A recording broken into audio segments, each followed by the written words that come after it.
I'm Sandy B, and I am an alcoholic. I'm so grateful to be here today. I'm so grateful that Jim told us about this event. I'm so grateful that I get to share my story. And I love the theme, gratitude. One time at a meeting, I heard that a grateful alcoholic would never pick up a drink. And that resonated with me, and I always chew on that, especially around Thanksgiving, where it just brings this level of awareness of things that you're grateful for, and everybody talks about them. And anyways, thank you everybody here for having us and putting us up in a beautiful hotel room and all the good snacks. And we're very grateful to be here. And the road trip was fun, but it was a lot longer than we planned it to be. So there was a lot of construction on 57, which we didn't anticipate, but that's okay. We're here and we're doing it. So and we're enjoying our time with you guys, and we're looking forward to a great weekend. So all right, well, my sobriety date is July 20th, 2006. I see my sponsor at a meeting every Tuesday night. What are other key things? I have a home group in Roselle, Illinois, Trinity Lutheran Church. On Friday nights, it's a big book meeting. The other meeting I go to is a step meeting. And those are really key pieces of information that I hear all speakers lead with. And, it makes me question, do I have a home group?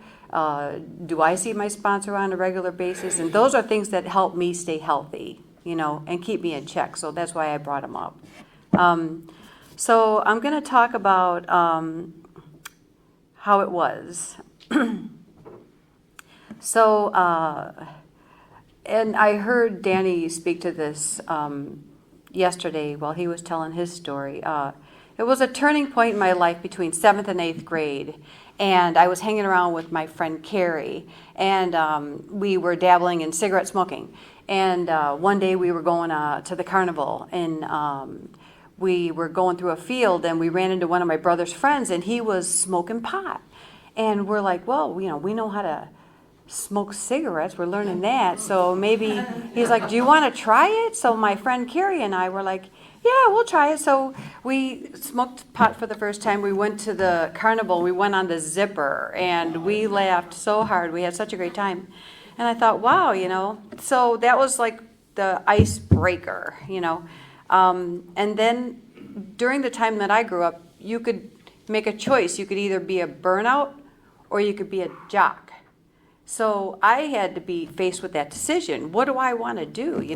I was kind of like a recluse. I was an introvert. I was quiet, and I was, a dork, but there wasn't like a group for them. So I joined, and I didn't have like the confidence and the out loud personality to join sports, so I went the burnout route. So I wore moccasins, Led Zeppelin t-shirts, we went to concerts, and we ditched classes all the time and went to wherever there weren't any parental supervision, where we could let our hair down and do whatever we wanted. And it was a lot of fun. And then I was wired to go right to work. So I joined the work program, and then instead of going to college, my dad said, look, if you're going to live in this house, you're going to go to college or you're going to go to work. So I went to work, and that's the path that I took. So that's fine. Anyway, working hard, fast forward, I turned 21, and believe it or not, I was never in a bar before I was 21. So it was like really exciting. It was just like cheers. There was quarter beer night back in the day, quarter beer night, so it was really affordable. And Walgreens is calling me. And so, I had friends. Everything was under control. I limited myself. It was a nice time. It was a good time.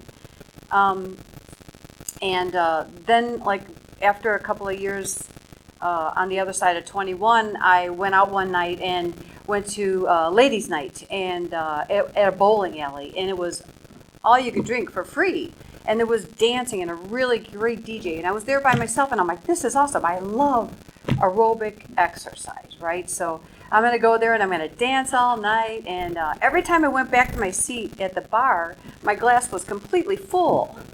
And so I wasn't able to really count drinks, and I guess it was not even a priority for me that night. I was having a great time, getting lots of exercise and just, enjoying myself. And I was on my way home, and I stopped at the gas station for a pack of cigarettes. And I took my shoes off. My feet were killing me. I had a really good time. And and I thought nothing of it, and so a police officer met me when I came out of the gas station, and he's like, we started a conversation, and then I just looked at him like, really? I just had a really good time, and you're going to totally, ruin my night, So we started, and I started getting frustrated, and he recognized that, and it was on. So I was in the back seat of the police car, and I had to go to the station, and then he took my purse, he turned it upside down, and everything fell out all over the table, and I was really mad about that, and he recognized how angry I was getting, and he's like, look, see that cell right over there? So anyways, I recognized that I had to behave myself, and I had to call my dad, and him and my brother came to the police department and picked me up, and that was my first DUI. And it would cost a lot of money, it used a lot of time, it was nuisance, it was humiliating. Okay, no big deal, I got through it, and I didn't think anything of it. And, historically, I have nobody in my family that's in AA. I've never even been aware of what AA does or that it even existed. I have some aunts that were heavy drinkers, but none of them ever went or found their way to AA. So I have no experience with this program whatsoever. So then the next thing that happens, I met this, I was working really hard and exercising and stuff, and I met this guy where I worked, and it was the beginning of summer, and he had a boat up on the chain of lakes. And I'm like, wow, I never experienced this life before, And he listened to Jimmy Buffett and all this really good music, and we went on long boat rides down the channels, and it was, we went to sandbars, and it was a summer of a lifetime, and it was based all on drinking, drinking. We found little coves where we can go, and other people went, and we had just partying all the time. We couldn't wait for the weekends to get up there and have a really good time. So then Christmas time came, and we were engaged. And my family was like, wow, that's awesome. So, and the moral of the story is, and I'll get to that later, but anyway, the next summer came, because that's a very short period of time, right? So then the next summer came, and, we were rocking it up at the boat. I bought a boat. We got engaged, so my grandma flips over $5,000, because that's what she gives everybody for their wedding gift, right? I'm like, oh, so the neighbor next door, at their dock, they had a boat for sale. So I'm like, you keep your Sea Ray, and I'm going to buy this 1970 Trojan Raider. It was like a cabin cruiser, and it had mahogany wood on the cabin. And we could sleep in there. We can go, tubing on yours. And it was like perfect, picture perfect life. And so that's the way it went. And one day I was out. We got married. It was a really big wedding, whatever. It was just like, it seemed like it was just perfect at the time. But one summer day I was out with my husband and my first husband, and we were at Blarney's Island. And it was, we were on top of the world, and we were drinking lemonade and vodkas. And all day long. And, they go down real easy on a hot summer day. And they picked me to hold one end of the stick for the limbo contest. So, I was like on top of the world, right? So limbo contest, having a great time. We get back to the car, and we pull the boat in the dock, and I'm like, okay, so, and I'm thinking that we were going to stay there for the night, stay on the boat. And he's like, no, I want to go home tonight. I'm like, what do you mean? I remember I was sitting on this big rubber tire. I'm like, what do you mean we're going home? I thought we were going to stay overnight. I had a lot of drinks. And he's like, don't worry, look, so why don't you just follow me? I'll drive ahead, and then you could follow me in the car. And I'm like, okay. So, I had my bikini on. I threw on a shirt over that, and I got in my car, and I followed him home.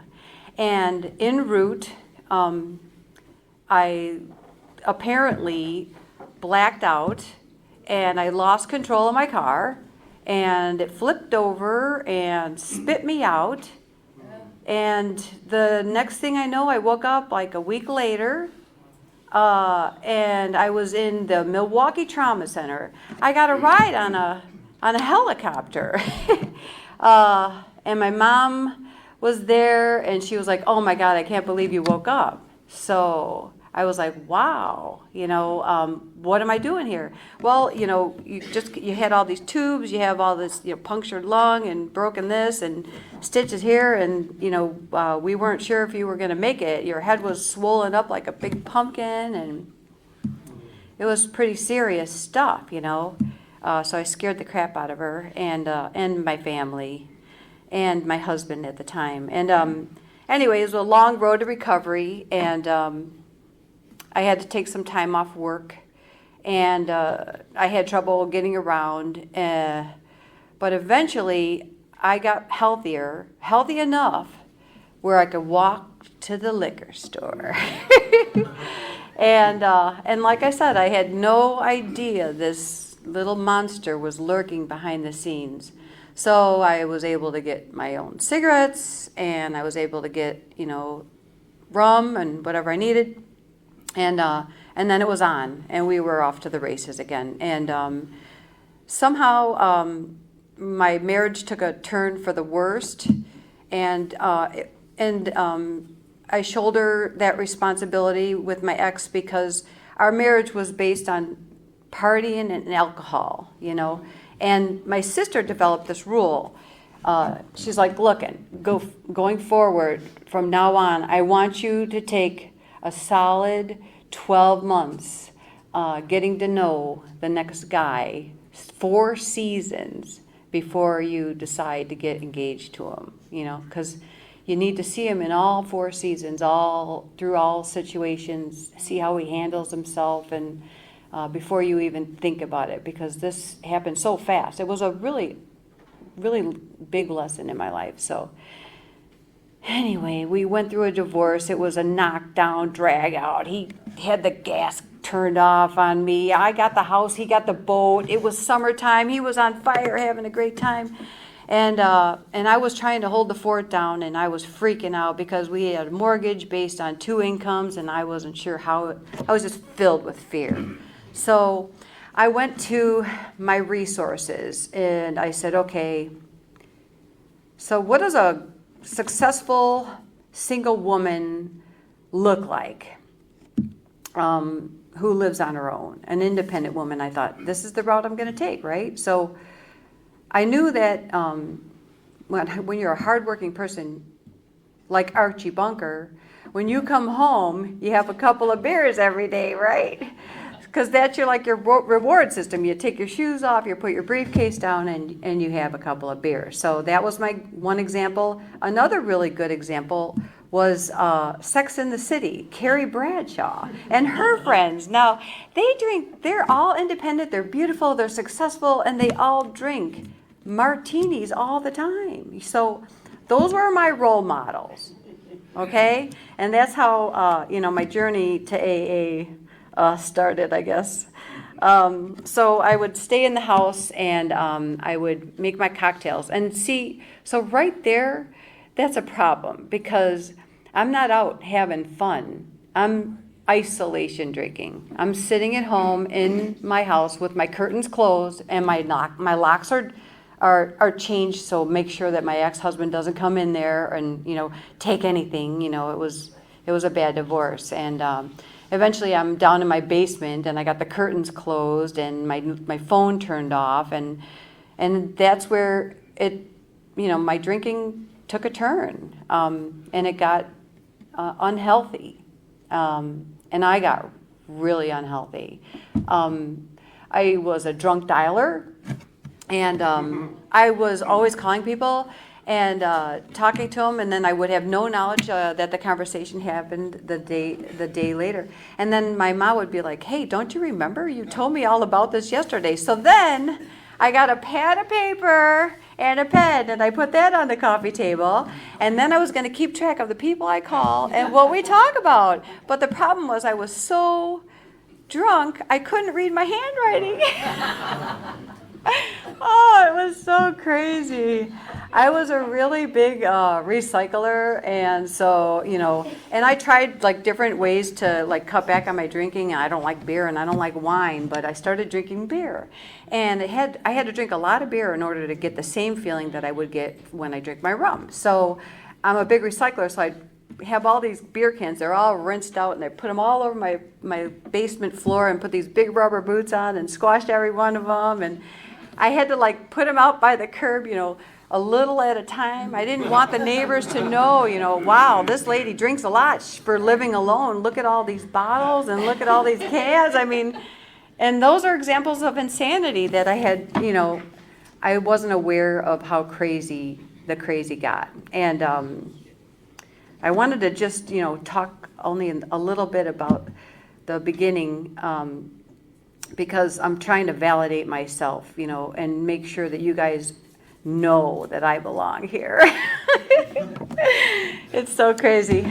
So, and then this is one of my favorite stories to tell that I think Jim really likes. I would call in sick. I knew I could call in sick for 3 days in a row and I wouldn't have to lose my job. So I knew that. I was aware of it. So anyways, my routine was I would call in sick for 3 days, then I'd come into work, then I would feel terrible shame, and my coworkers were carrying the load for me, and so I was starting to build my walls, I was starting to put my prison bars up. I was starting to paint myself into a corner with my coworkers in my job, and losing face there, losing credibility, and anyway, so one time I called in. So my routine was get really loaded, and none of this was on purpose. It just happened naturally. I was trying to stay thin, so I drank low carb, Diet Coke and Bacardi light, and not that it matters, right?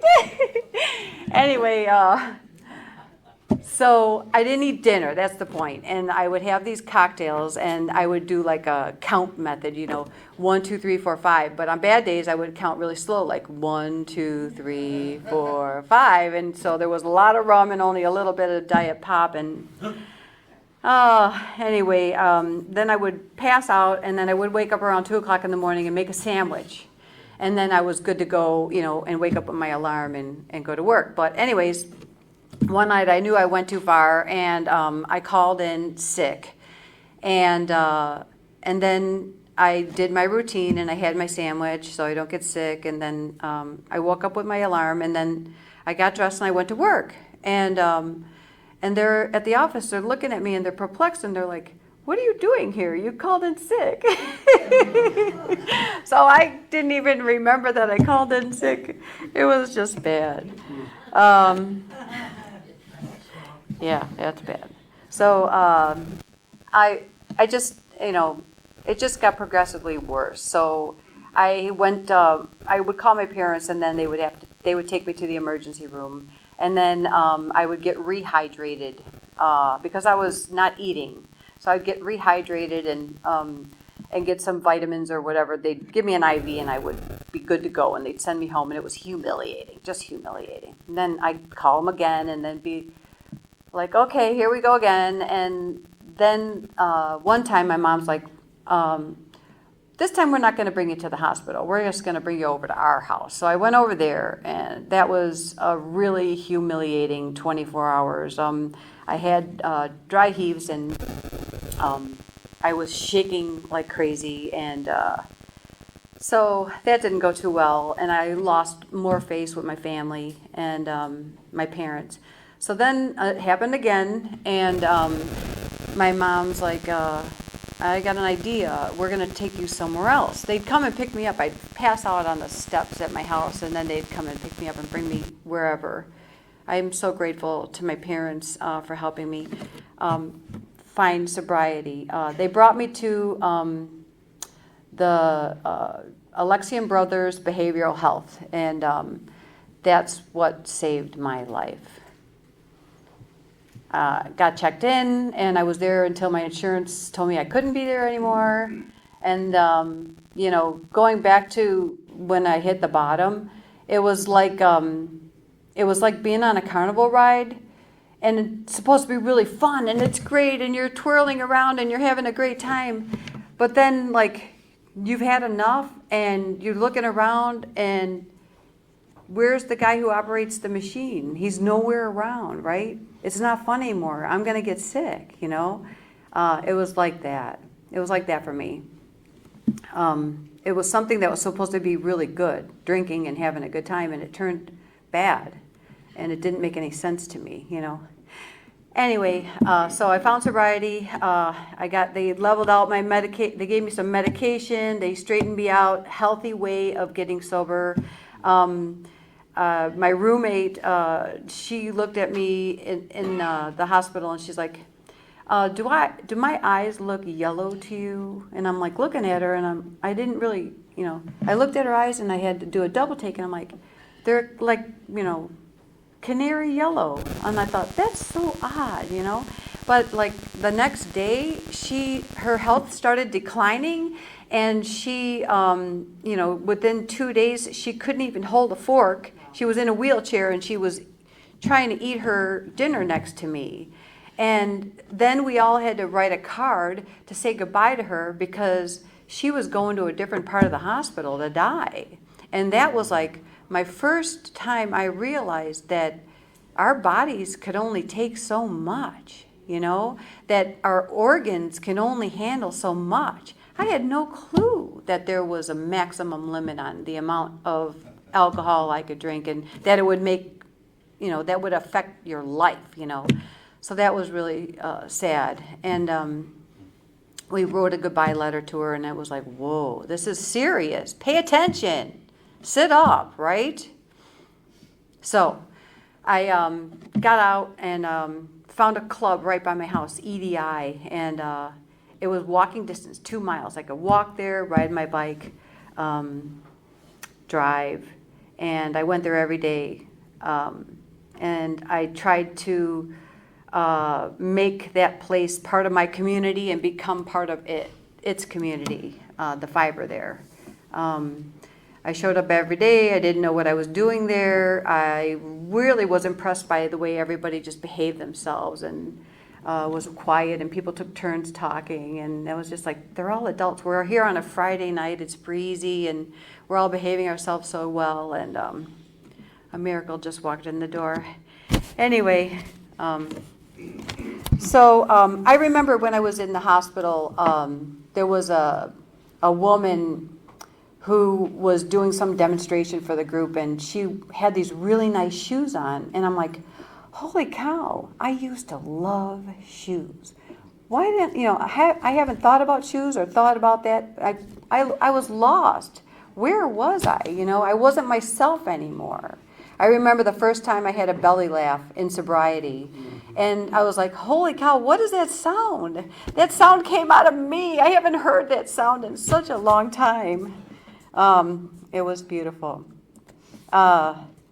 Anyway, and I just, I just have this gratitude in my heart that I found this program, and this program embraced me, and I have a God now, and I have a solution, and I have a big toolbox, and I got a couple of jokes. First of all, how do you find an AA picnic in the forest preserve? It's the only group of people walking around with white styrofoam cups on a 90-degree day. How do you know when two AAs are dating? There's a U-Haul in one of their driveways. So if you've been around the tables, that resonates with you, I hope. So I found a sponsor. I went to this big meeting, and they said, you got to say that you need a sponsor. So I found a sponsor, and this was my first AA lesson. So I picked her, because they said, you got to find somebody who has a lot of sobriety. I'm like, okay. So I stood up, I need a sponsor. And she put her hand out, and we started our relationship. She had 7 years of sobriety. So I put her up on this beautiful plateau, and she was very experienced, and, she's only going to be full of wisdom. I had no idea.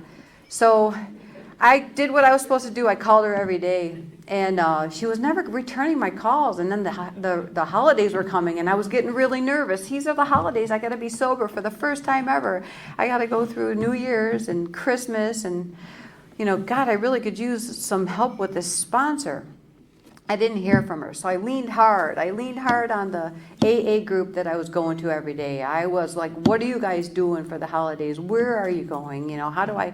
So I talked to them. I was forced to, and it was beautiful, And then I later found out that she was working a full-time job. She was going to school, and she was in the middle of a divorce. So that was my first lesson. She didn't belong on that platform that I put her on. She's a human being. She's just like you and I. She gets overwhelmed. She gets scared. She gets stressed out. So it doesn't matter how much sobriety that you have. We're all human beings. None of us are a superpower. We're all equal, And so that was a really good lesson, and I had to share that. So I made friends with this girl named Valerie, and we hung around, and we went to Halloween parties together, all these events at the club. Clubs have a lot of events. They have St. Patrick's Day parties, they have breakfast committees, and we had a ball. We just had a ball. I met a guy named Don, and he came in, and he was salty language. He just came out of jail, and he was rough. He was really rough around the edges. And I remember, anyways, I saw him go through a transformation when he got into AA. He got softer, he spoke quieter, and he was working the steps, and he was changing, and he was blooming. And I remember on his 1-year anniversary, I gave him a dozen roses, and we started to make a connection, and we had this really great romance, and it was beautiful. And one day we were out at a flea market at a church or whatever, and he's like, I don't feel that good. And I'm like, okay, so let's go home. So we went home, and he broke out in a sweat, and I'm like, okay, why don't we go in the house? And so we went, and he laid down for a little while, and then he got back up, and then we went downstairs, and I'm like, what's going on with you? He's like, I don't know. And then all of a sudden, his body changed, and he was not there, and I don't know if it was a stroke or whatever, so I had to call 911, and the ambulance came, and they're like, no, you gotta take the car behind us and follow us to the hospital. I'm like, okay. So I'm on the way to the hospital. I call another AA. I'm like, hey, this is what just happened. It's really big, and I'm scared. What do I do? And he's like, I'll meet you over at the hospital. I'm like, okay. So I get to the hospital, and they're like, hey, lady, you got to come over here and talk to us in this other room. And I'm like, okay. And then he's like, you know what? Your friend didn't make it. And I'm like, what? What do you mean he didn't make it? I was imagining we're going to cut back on eating greasy food, and he's going to be on this nice road to recovery after having a heart attack. And, I had no idea that this was coming, So he died in my living room, and they were trying to revive him the whole time. They worked really hard. And I thought, holy crap. And it reminded me of Danny's story yesterday. The things that we overcome in sobriety, the things that we go through, that we lean on all of our friends in AA and in these rooms on. I know that Jim's been through some stuff too. And it's serious, heavy stuff, right? So And then, I was really happy after the funeral. I wasn't feeling that good, and I found out that I was pregnant. And then I was like, wow, he's still alive. There's a part of him still inside of me. He's going to have beautiful green eyes and brown curly hair. And then I ended up miscarrying. So then I was like, what the hell? And I'm like, wow, what's the plan here? And I'm looking up, and I'm asking questions, and I was in despair. And the moral of the story is, sometimes what hits the fan. And AA is wonderful. It's great. It transforms people, and it helps you quit drinking and learn how to live healthy sobriety lives. But sometimes you need a little bit more help than that. And this was one of those times. I had to go and see a counselor and get the things that were going through my mind. I had to understand healthy ways to deal with all of this loss, and navigate my way through these waters that I've never been in. I had to take some medication, just to, I had to talk about it. When I was an isolation drinker, I didn't talk to anybody about anything. I had to talk about what was going on inside. It was bad. Anyway, it was, the example is to point out that AA, you need stuff in addition to AA. I talk to a life coach. I go to yoga. People go to church. My husband goes to a Bible study. There's all these healthy outlets for staying whole and healthy and as a human being, physically, spiritually, and mentally. It can't all just be one source. Go out in the big, beautiful world and find what lifts your spirits and feeds your soul, so you could share that beautiful light with the rest of the world. So that's a really terrible story that I had to share, because it's not just one thing. Let's see. So after that happened, I stayed really busy, and I chaired meetings. I jumped into AA. That's another thing. You know what? Now anytime you need to go through a really big process, just throw yourself into helping others. Throw yourself into sponsoring women. Throw yourself into doing service work until you're blue in the face, or talk about it. Journal about it. My sponsor was always saying, peel the onion, write about it. Do a fourth step on it. There's all these really beautiful tools, and she's a really great sponsor. I have to mention her. She anything that I'm struggling with today, she's already navigated these waters, and she knows how to get to the other side in a healthy way. So anything I present to her, she's already been down that path. So I hold on to her dearly, and I look to her and appreciate her, and I'm very grateful for her in my life. She also holds me accountable, and I need that. A sponsor is so important in that aspect, because I'm very independent. Later, after working the steps, I was sitting in a meeting, and I heard myself saying, I have my own toolbox. I know how to fix any toilet problems I might have, or I could change the oil in my car. I'm very independent. And, this was after some time in sobriety, and I realized that that's a character defect. Holy crap. If I'm so independent, guess what? I'm not asking for help. I'm not asking for direction. I'm doing everything on my own. I'm not asking, I'm not turning it over. I'm driving, and I shouldn't be driving, So that was really kind of a neat thing that just was illuminated after some time in sobriety, and it was blocking me from joy. So I guess, let's see, how are we doing on time? Okay. There's another thing, so there was a guy early in sobriety, and he was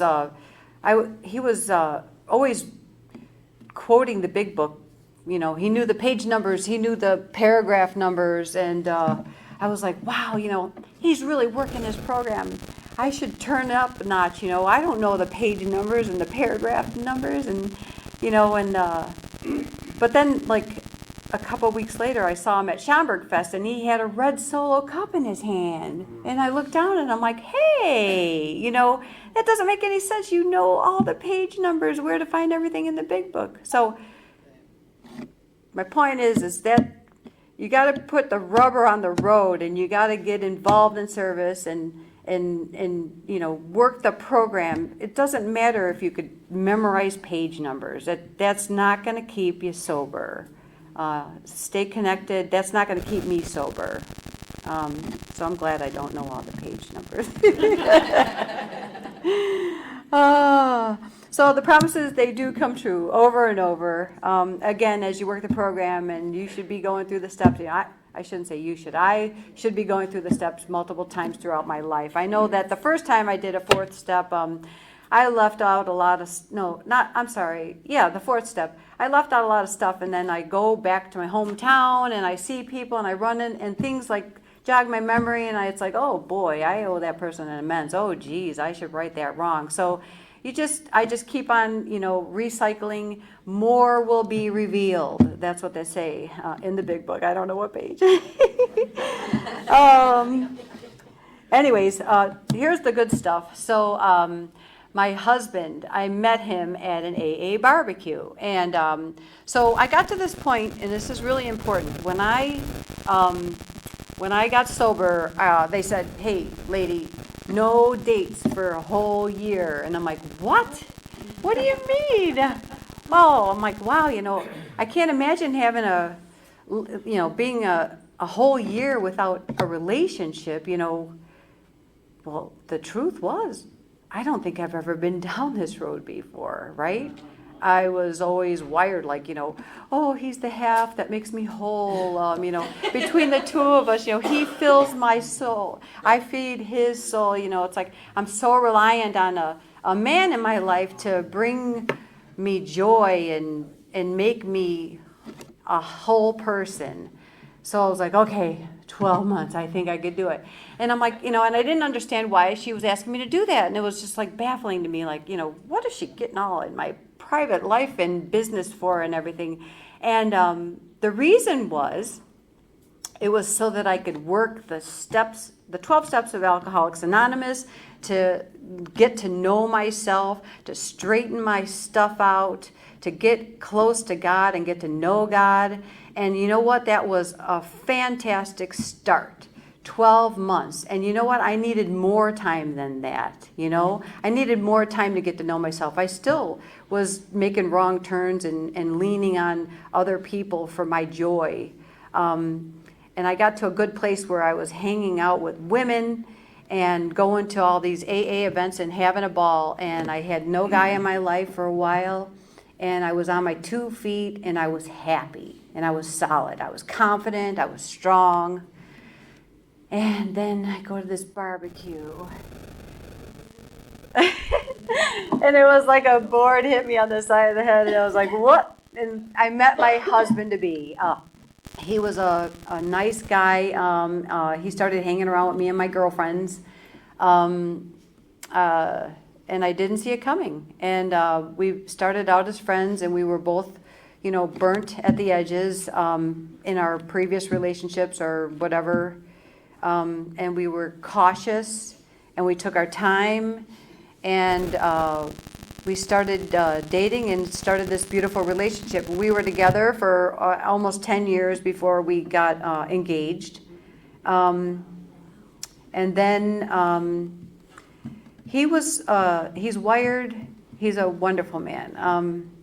He's wired to be a really good listener, and he makes all my dreams come true, From the first day I met him, we were having ice cream across the street from the barbecue, and there was this little girl that had these Chuck Taylors on, and I'm like, oh, those are so adorable. And he custom ordered a pair of Chuck Taylors for me. This guy, I just met him, right? I told him, hey, I've never been to Belize. I want to go to Belize. And, I started watching YouTube videos. And when I was watching the YouTube video, I saw this lady on a golf cart, and she was driving down this sand road, and she drove by a building that had a big triangle with a circle around it on it. And I was like, whoa, back that up for a second. That's an AA club in the country of Belize. I couldn't believe it. So I'm like, we got to go. So, right?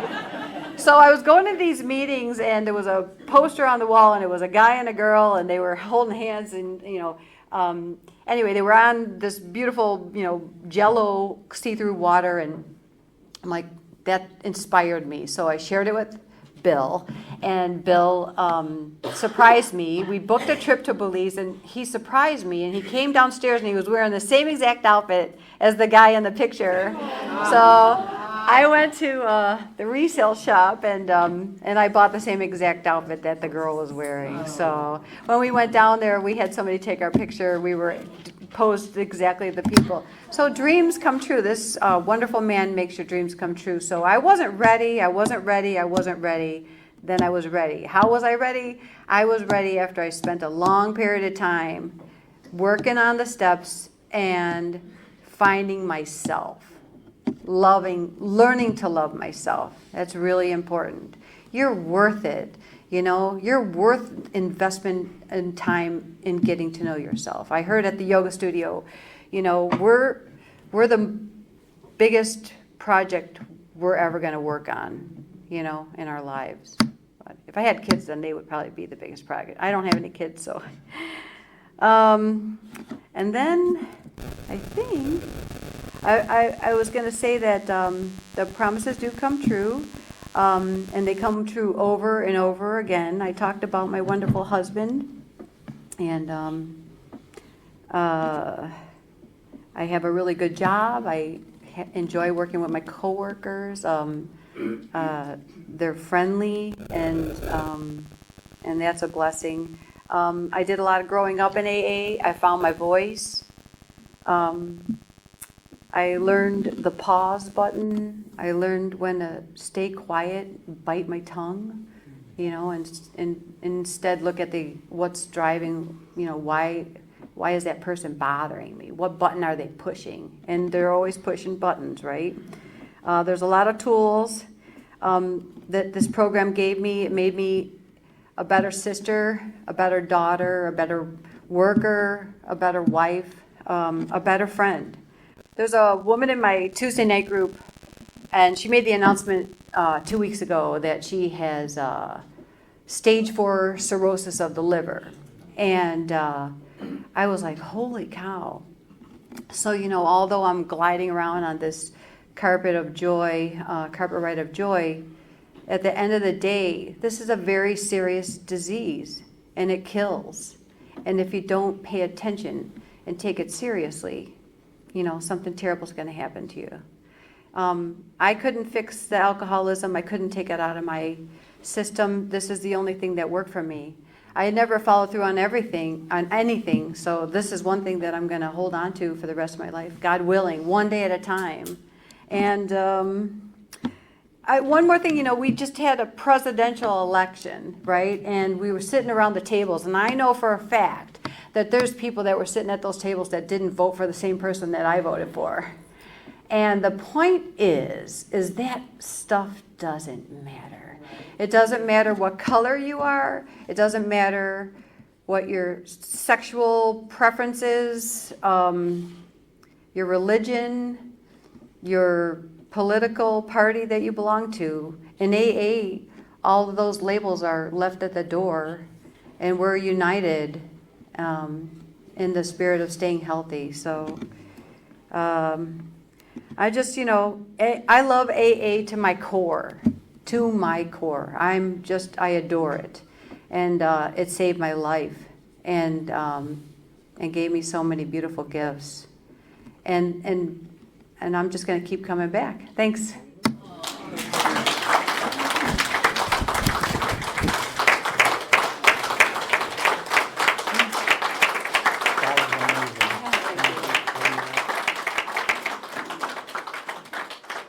Thank you so much.